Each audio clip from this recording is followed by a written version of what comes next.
इस वीडियो में आप जानोगे इंटरप्रिटेशन ऑफ स्टैच्यू। लॉ वाले स्टूडेंट के लिए बहुत ही महत्वपूर्ण है और उनके काम का है, जो लॉ की पढ़ाई करते हैं, जो 5th सेमेस्टर में है, उनके चैप्टर में भी है। और इस चैप्टर का नेम हो गया कानूनों का निर्वचन किसे कहा गया है और इसका सिद्धांत क्या है। यानी आप सिद्धांत भी जान लोगे और निर्वचन होता क्या है, इंटरप्रिटेशन क्या है। उम्मीद करता हूँ कि यह आपके लिए जो सेमेस्टर एग्ज़ाम आने वाली है, जो BA LLB वाले हैं, LLB वाले हैं, उनके लिए खास करके इम्पोर्टेंट होगा। इंटरप्रिटेशन को हिंदी में निर्वचन कहते हैं और निर्वचन को व्याख्या या तो अर्थान्वयन भी कहा जाता है। इस तरह से आपने ये समझा कि इंटरप्रिटेशन को व्याख्या और अर्थान्वयन भी कहा जाता है। न्याय निर्णयन में निर्वचन की महत्वपूर्ण भूमिका रहती है। संविधियों की व्याख्या न्याय निर्णयन को प्रभावित करती है। कानूनों के अनुसार कानून में निर्वचन के कुछ नियम होते हैं। कोई भी केस लॉ जो कानून की व्याख्या के बाद हाईकोर्ट या सुप्रीम कोर्ट द्वारा दिया जाता है, तो इस वीडियो में आप जानोगे कि कानून का निर्वचन क्या है, उसकी नियम क्या है। इसी विषय पर हम चर्चा करेंगे। इसी विषय पर हम आपको बताएंगे कि निर्वचन होता क्या है। चलिए सबसे पहले जानते हैं कि निर्वचन क्या है। न्यायालयों द्वारा संविधियों की भाषा, शब्दों एवं अभिव्यक्तियों के अर्थ एवं निर्धारण की प्रक्रिया को ही निर्वाचन अथवा व्याख्या कहा जाता है।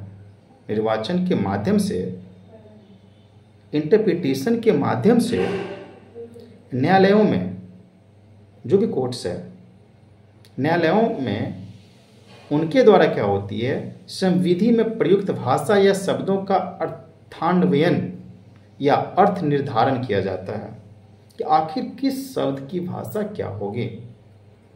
जैसे कोई वकील केस लड़ते हैं या अलग अलग तरह के जो डॉक्यूमेंट हैं जहाँ पर शब्द लिखा रहता है, तो यह होती है कि आखिर इस भाषा का प्रयोग या इस शब्द का मुख्य उद्देश्य क्या है, इसका मतलब क्या है, इसका मीनिंग क्या है।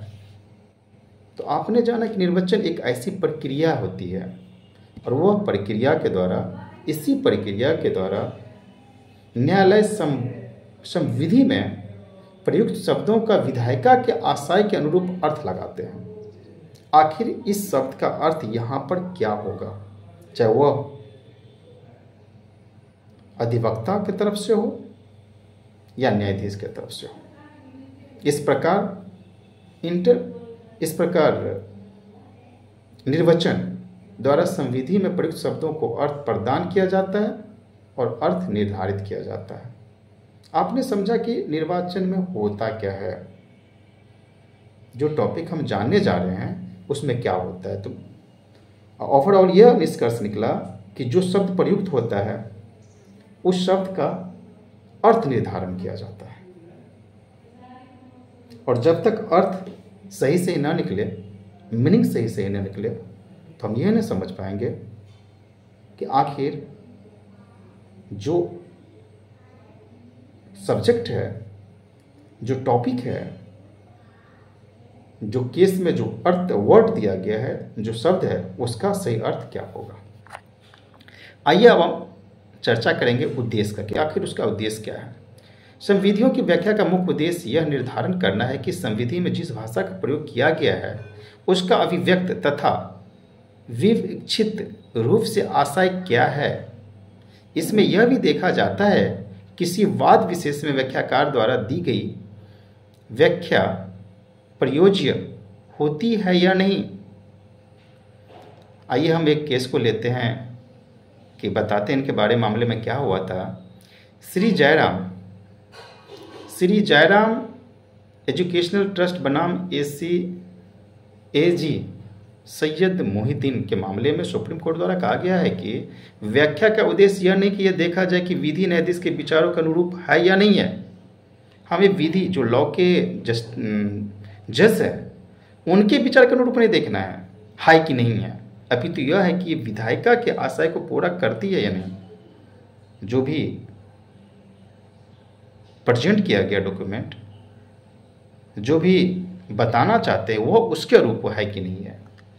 अवैध निर्वाचन के नियम है, क्या क्या नियम है। वैसे निर्वाचन के अनेक नियम हैं और समय समय पर विकसित होते रहते हैं। हालांकि कुछ महत्वपूर्ण नियमों का उल्लेख मैं बता रहा हूँ, मैं कर रहा हूँ, ठीक है। चलिए करते हैं। सबसे पहले शाब्दिक व्याख्या, लिटरल इंटरप्रिटेशन क्या होती है, शाब्दिक व्याख्या क्या है।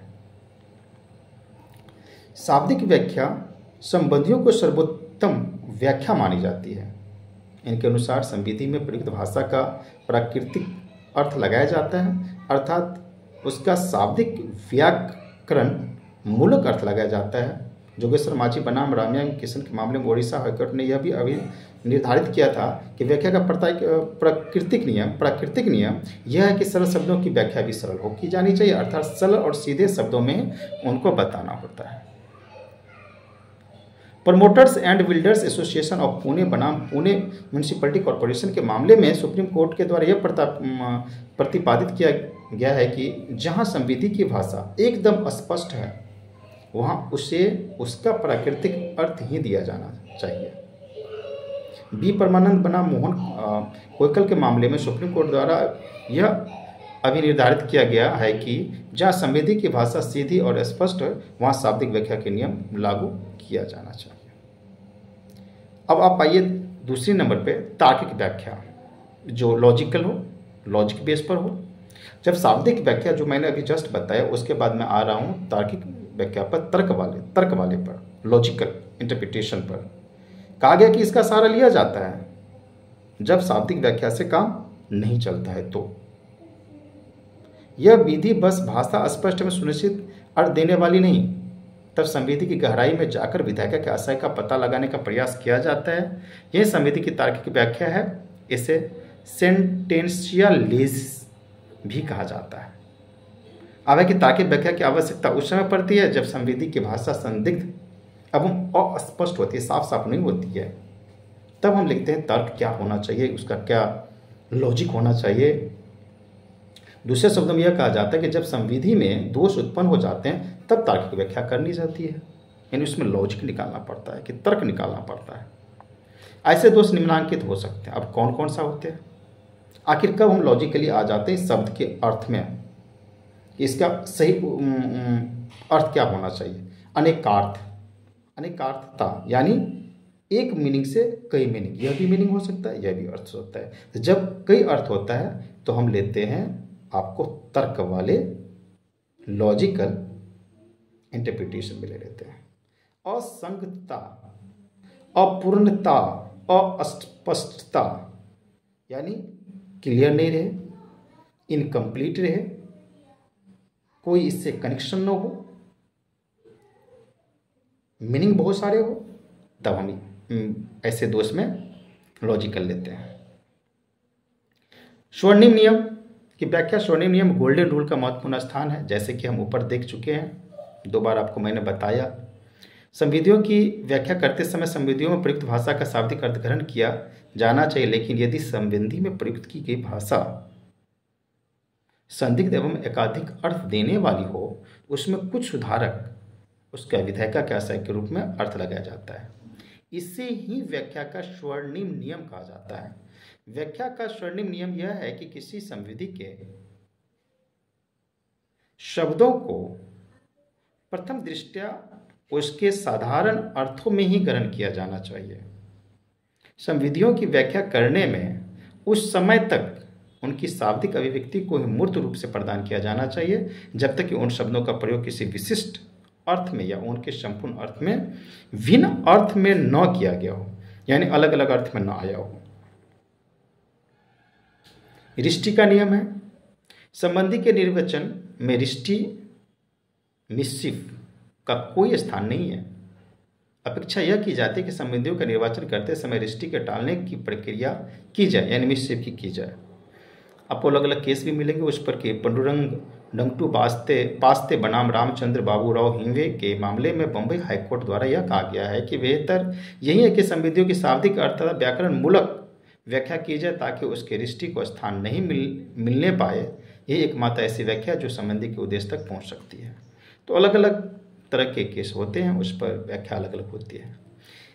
इसमें 4 बातों को उल्लेख किया गया है जिसका व्याख्या समय ध्यान रखना आवश्यक है। वर्तमान विधि पारित किए जाने के पूर्व समान विधि क्या थी, वरिष्ठ या दोष क्या था जिसके लिए समान विधि की कोई व्यवस्था नहीं थी, राष्ट्रमंडल की कमियों को दूर करने के लिए संसद द्वारा क्या उपाय सुझाए गए, उपचारों का वास्तविक कारण क्या है। कुछ और मामलों में यह कहा गया है कि संविधियों की व्याख्या इस प्रकार की जानी चाहिए ताकि संविधि का उद्देश्य पूरा हो सके, रिष्टि का निवारण हो सके। यानी जहाँ मिसचिफ है तो मिसचिफ का क्या होगा, कुछ ना कुछ उसका निवारण निकालिए, क्या सॉल्यूशन है, एक है संविधि का उद्देश्य पूरा हो जाए।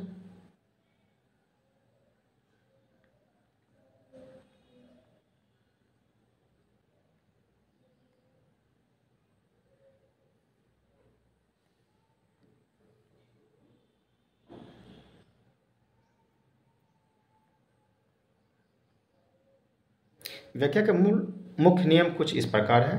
जहाँ संबंधी की भाषा स्पष्ट में असंदिग्ध हो वहाँ उसको किसी अनुरूप दिया जाना चाहिए। संबंधियों की व्याख्या विधायिका के आशय के अनुरूप की जानी चाहिए। संविधियों की व्याख्या इस प्रकार की जानी चाहिए कि यह अप्रायिक अनजस्ट न हो। व्याख्या में रिष्टि मिसचिफ का स्थान न दिया जाना चाहिए। जहाँ कोई समर्थकारी उपबंध हो वहाँ यह ध्यान में रखा जाना चाहिए कि उपबंध भागतः आज्ञापक एवं भागतः निर्देशात्मक हो सकता है। व्याख्या उद्देश्य परक होनी चाहिए। संविधि में प्रयुक्त शब्दों को वही अर्थ दिया जाना चाहिए जो सामान्यतः प्रचलित हो। ऐसा वर्ड ना दिया जाए जो कि समझने में क्लियर ना हो और सामान्यतः प्रचलित भी ना हो। अधिनियम की व्याख्या उसके स्कीम के अनुरूप की जानी चाहिए। शब्दों को उनके विधिपूर्ण एवं आधिकारिक भाव में लिया जाना चाहिए। उपचारात्मक संविधियों की व्याख्या उदारतापूर्वक की जानी चाहिए। विशेष संविधि में उपबंध समान विधि के उपबंधों पर अधिभावी होते हैं। जहाँ किसी संविधि में गा यानी फ्यूचर टेंस में आ जाए, भविष्य काल में आ जाए, शैल का शब्द प्रयोग किया गया हो, उसकी विधायक अज्ञापक का संकेत माना जाएगा। यानी वो है नहीं, ऐसा हो सकता है, हो सकेगा। उम्मीद करता हूँ कि वीडियो आपके लिए हेल्पफुल होगा। Thank you.